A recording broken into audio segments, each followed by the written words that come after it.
ningetaka huo mlango uwe tena mtu kutoka. Kwa maana hii masaa hii au muda ndio naona watu wengi wanataka kutoka nje. Usikue mkutano kutoka pale. Ukae tusikilize neno. Bwana Yesu asifiwe. Basi bila kukawia, mchana wa leo nilikuwa nimewaza niongee kuhusiana na kitu kuongozwa na Roho Mtakatifu. Kichwa chetu cha neno leo ni kuongozwa na Roho Mtakatifu. Kichwa cha neno ni kuongozwa na Roho Mtakatifu. Basi huyu Roho ni nani?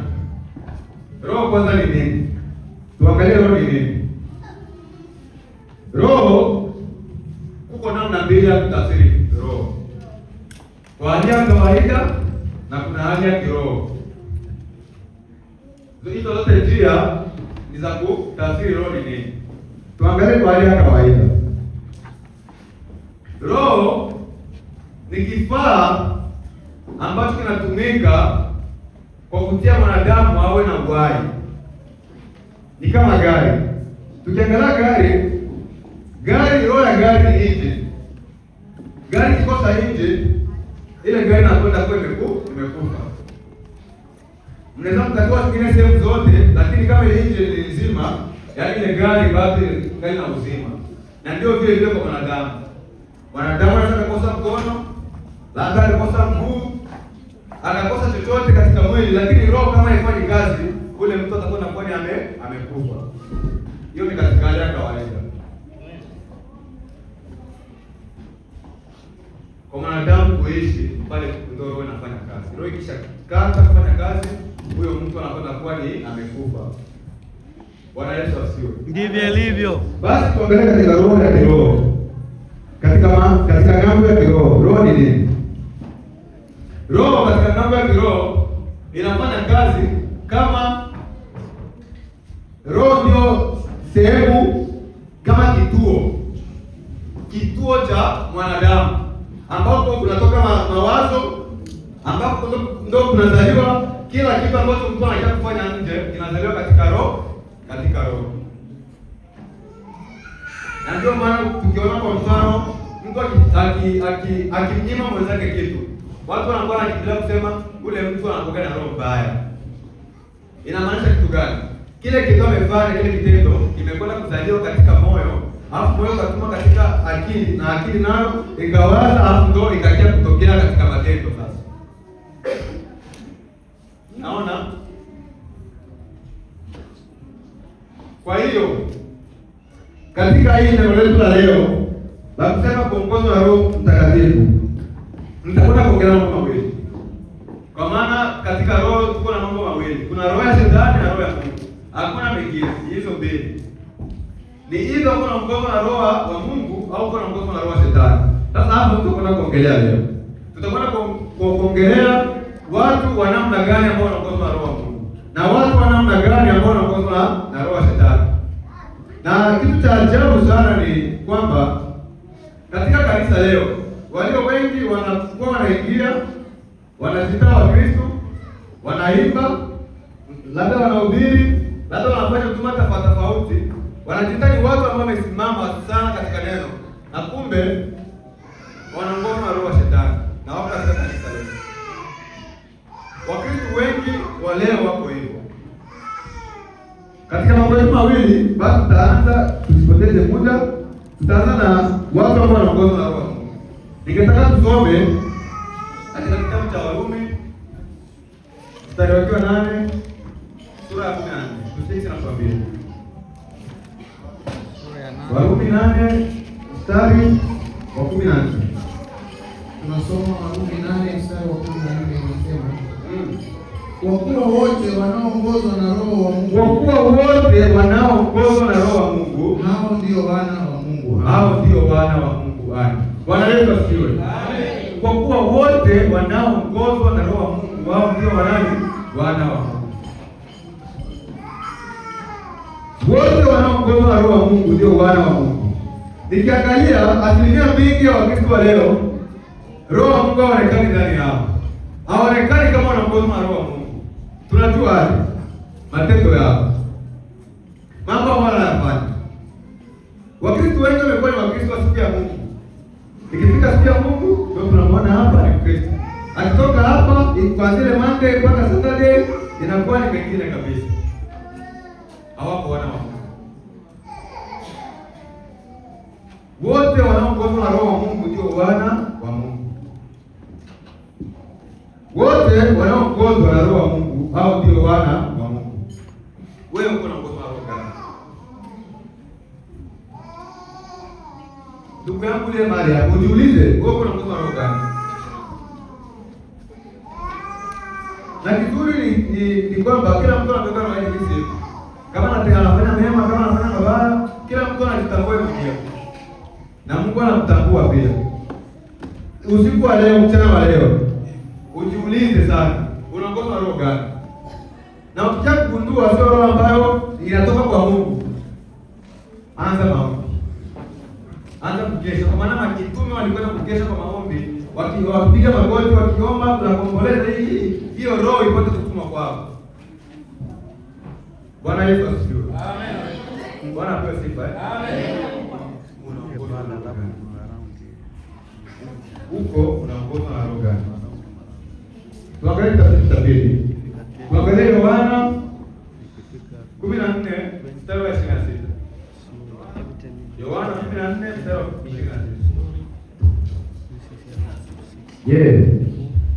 Yohana 14:26 inasema, lakini ule msaidizi huyo Roho Mtakatifu, ambaye Baba atampeleka kwa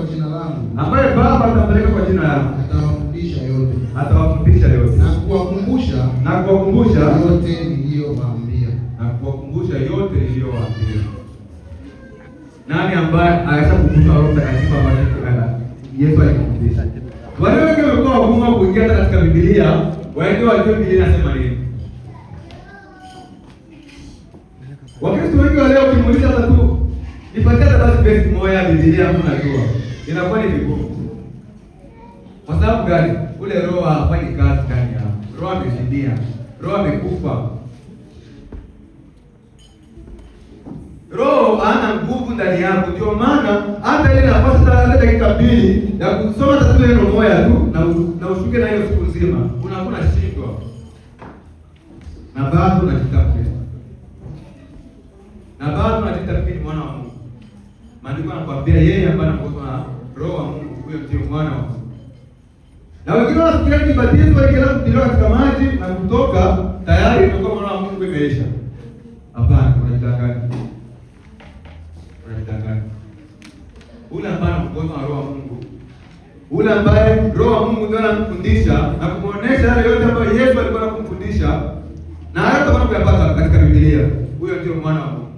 Na sio tu vile anatii yale ambayo anakwenda kuyafundishwa. Mhubiri wetu wiki iliyopita akatuambia tunaweza kucheza sana hapa, lakini kama unaishi katika dhambi, wewe ni kucheza bure. Ucheze hapa sana na ujue kweli niko naongozwa na nani? Na Roho wa Mungu. Amen. Ucheze hapa sana na ujue niko naongozwa na nani? Na Roho wa Mungu. Amen.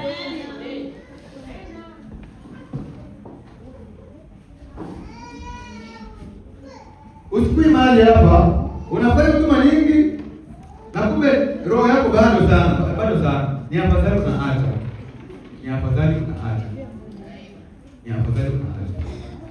Kuongozwa na nani? Na Roho wa Mungu. Wewe unaongozwa na Roho gani? Tuangalie kile kitabu Wagalatia, tutaenda mstari wa 5. Sasa mstari wa 22 tunaishia 23.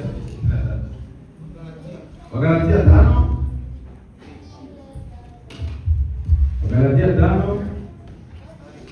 mstari wa 22 mpaka 23. Tusome Wagalatia 5 mstari wa 22 mpaka 23 nasema, lakini tunda la Roho ni upendo, furaha, amani, uvumilivu, utu wema, fadhili, uaminifu, upole, kiasi. Juu ya mambo kama hayo hakuna sheria. Bwana Yesu asifiwe. Tunda kuzungumza na Roho ni yale yote mambo ambayo nilikuwa nakuyasema pale. Kanisa letu la leo limekwenda kupungukiwa sana na upendo. Walio wengi wetu wamekwenda kupungukiwa sana na uvumilivu. Na ile yote inatokana na nini? Na kukosa ule Roho. Ile yote inatokana na nini? Na kukosa ule Roho wa Mungu ndani yao. Ule Roho wa Mungu akikosa ndani yako, hayo yote yatakwenda kupunguka kwako. Ule Roho wa Mungu akikosa ndani yako, wote unakuwa ni mtu ambaye labda unadhania una roho, lakini ukijikuta una zile tabia ambazo zimekwenda kusema bali, ujue wewe uko na upungufu na unahitaji maombi sana. Na kizuri ni pazia ilipasuka. Kwa kumaanisha kitu gani? Kila mtu anataka jiombea mwenyewe. Sio mpaka uende tena kwa kuhani au pasta.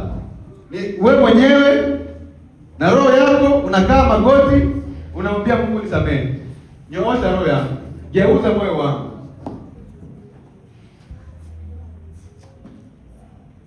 Hizo ni tabia za watu ambao wanakuwa na roho. Hizo ni tabia za watu ambao watakwenda kurithi ufalme wa mbingu. Hizo ni tabia za watu ambao wanaitwa wana wa Mungu. Amen kubwa. Na sio Wakristo. Tukisema Wakristo, Wakristo ni wengi sana.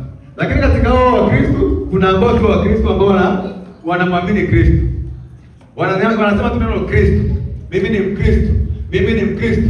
Mimi ni Mkristo, lakini anaishi Kikristo? Jibu linakuwa ni hapana. Anaishi kama kisi Yesu anataka? Jibu linakuwa ni hapana.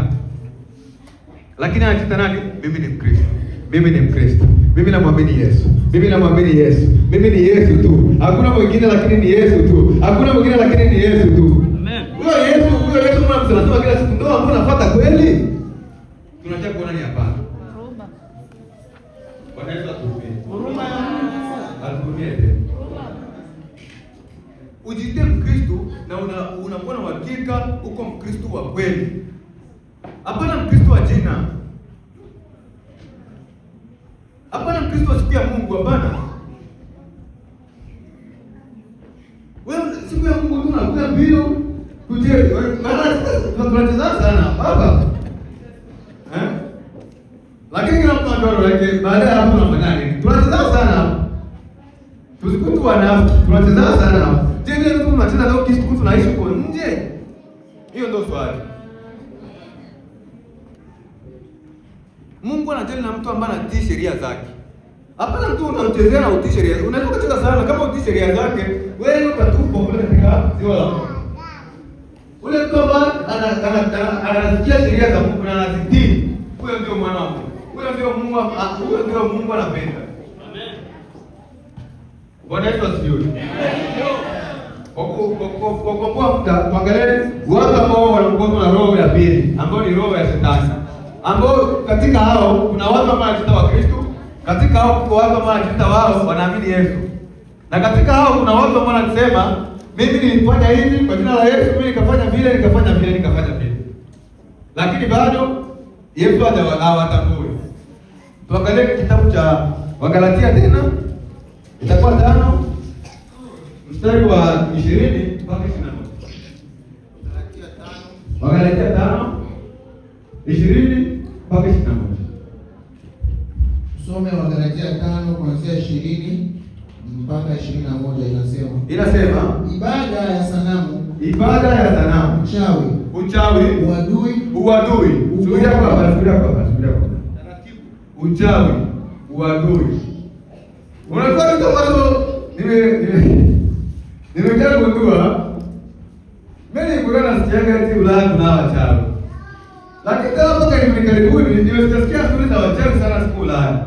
Hata nikajiuliza, sio Ulaya kuna mtu mshapana ni maisha, uchawi nini lakini? Na kibaya zaidi, utakuta wachawi wengi ndio katika kanisa. Na wale wengi wao ndio wanapandisha sana hapa. Wale wengi ndio wanapanda roho sana. Unakuta mtu anashuka, shusha. Kumbe ndani kuna ni mchawi. Bwana Yesu atuhurumie. Bwana Yesu atuhurumie. Uko unaongozwa na roho gani? Wewe ukamboko hapo, unaongozwa na roho gani? Kwani ni roho wa Mungu? Na kama sio roho wa Mungu, uko unafanya kitu gani kwa ajili ya kumwalika ile roho wa Mungu ashuke ndani yako? Unafanya kitu gani? Unachukua hatua gani kwa ajili ya kutengeneza ile roho ambayo ni mbaya itoke na ualike na roho ya Mungu ambayo ni Roho Mtakatifu, ambaye yeye alikuwa kutumwa ili akuje kuwa msaidizi, ambaye yeye alikuwa kutumwa ili akuje kuwa ni mwongozi, ambaye yeye alikuwa kutumwa ili akuje kuwa ni ambaye anakumbusha yale yote ambayo Yesu alikuwa anakuambia na kukutoa katika yale yote mawazo ambayo ni mabaya na kukutia katika njia ambayo inastahili. Amen. Unafanya kitu gani kwa kumwalika hiyo roho? Shuka na maandiko. Nasema ibada ya sanamu, uchawi, uadui, ugomvi, wivu, ugomvi, uadui, wivu.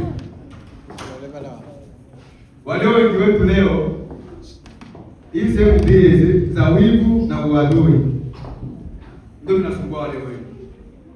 Watu wanapigana sana, maneno sana.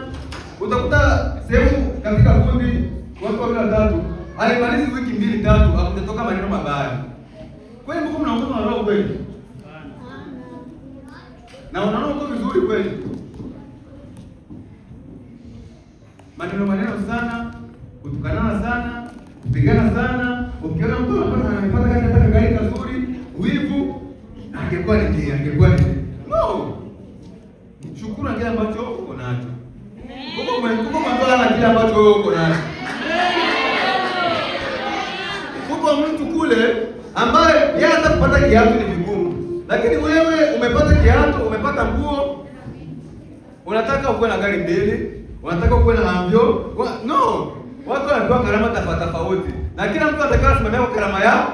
Kila ambacho Mungu amekubariki usimamie pale. Tuendelee. Malizia. uadui, ugomvi, wivu, hasira, fitna, faraka, uzushi, usuda, ulevi, ulafi na mambo yanayofanana na hayo. Katika hayo nawaambia mapema, kama nilivyokwisha kuambia, ya kwamba watu watendao mambo ya jinsi hiyo hawataurithi ufalme wa Mungu. Amen. Bwana Yesu atuhurumie.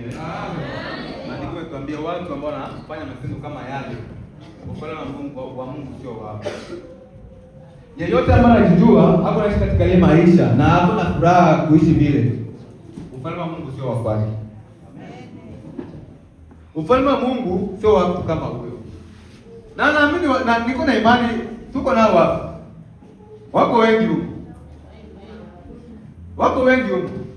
Lakini ambacho tu wengi wanashindwa kuelewa ni kimoja. Muda wa wewe kujikomboa ni ule muda ambao kingali mzima. Ukishakufa imeisha hiyo. Ukikufa tayari. Yaani ukishaanguka tu tabu tumekusahau. Kitakachobakia ni nini? Kitakachobakia ni nini? Ni hukumu. Baada ya kufa ni hukumu. Ndio kutekeleza ni sasa. Mpokee roho wa Yesu leo. Mpokee Roho Mtakatifu leo. Mwalike Roho Mtakatifu leo. Wacha Roho Mtakatifu waje katika maisha yako, aanze kugeuza zile tabia chafu zote ambazo ziko na kusumbua, aanze kuziondoa moja baada ya nyingine. Amen. Ni leo ndio mtakumwalika Roho Mtakatifu. Amen. Ni leo ndio mtakumwalika Roho Mtakatifu. Tusome kitabu. Tusome Mathayo 7:21. 21, Mathayo 7:21. 7:21. Nasema. Tunasoma Mathayo 7:21 nasema. Si kila mtu aniambiaye Bwana, Bwana atakayeingia katika ufalme wa mbinguni. Sio kila mtu aniambiaye Bwana, Bwana atakayeingia katika ufalme wa mbinguni. Bali ni yeye afanyaye mapenzi ya Baba yangu aliye mbinguni. Bali ni yeye afanyaye mapenzi ya Baba yangu aliye juu mbinguni. Ndugu yangu, shauri langu kwako ni Mungu akitaka kubariki kupata uzima. Amen. Kama Mungu anakubariki kupata uzima ambao nao, usione wale ambao wamepotea leo, wamepotea wao katika dhambi, wao ndio walifurahi sana. Huu ndio muda mzuri wa wewe usimame. Huu ndio muda mzuri wa wewe usimame na mwambie Mungu, Mungu, nataka mimi nikuwe mtu ambaye anatenda mapenzi ya baba yako. Nataka nikuwe mtu ambaye nikisimama kuhubiri Injili, nisikuwe nahubiri kwa sababu yangu, lakini nahubiri kwa kutangaza utukufu wa baba yako. Umwambie leo, Yesu, mimi nikisimama, nikisema kitu chochote kwa ajili ya kazi yako, nataka wewe ndio upate sifa na sio mimi. Na nisiishi maisha ya kujitegemea mimi au maisha ya kutongoza mwenyewe, bali naongozwa na Roho wako Mtakatifu. Hiyo yote itakuwa kupatikana nini? Ukiamua leo kumwalika Roho Mtakatifu aishi ndani yako. Usiendelee kuishi katika kuongozwa na ule roho mbaya mchafu. Ule roho mawazo mabaya muda wote, usimruhusu aendelee kuongoza katika maisha yako. Mwachie Roho Mtakatifu sana nafasi ya kutawala. Mwachie Roho Mtakatifu sana nafasi ya kuishi ndani yako na aanze kutengeneza njia ambazo zilikuwa zimekwenda kufungwa. Zile njia ambazo zilikuwa zinaharibika, ambazo Mungu alizitia ndani yako tangu mwanzo wa hata wewe utazaliwa, zipate sasa kibali na zianze kufanya kazi. Mchana wa leo ningetaka yeyote ambaye ule anajua kwa namna moja au nyingine hapo sawa na Mungu wake, apite kumbele ili wachungaji wapate kwenda kumwombea.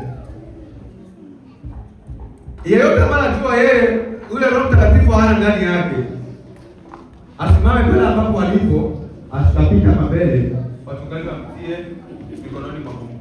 Na mimi nina imani kwa hiyo Mungu ambaye ninayemwamini, ambaye kupatia wewe uzima leo, ambaye kutia wewe bila kusikia haya maneno leo, atakwenda kuponya nafsi yako. Atakwenda kutia Roho Mtakatifu ndani yako. Atakwenda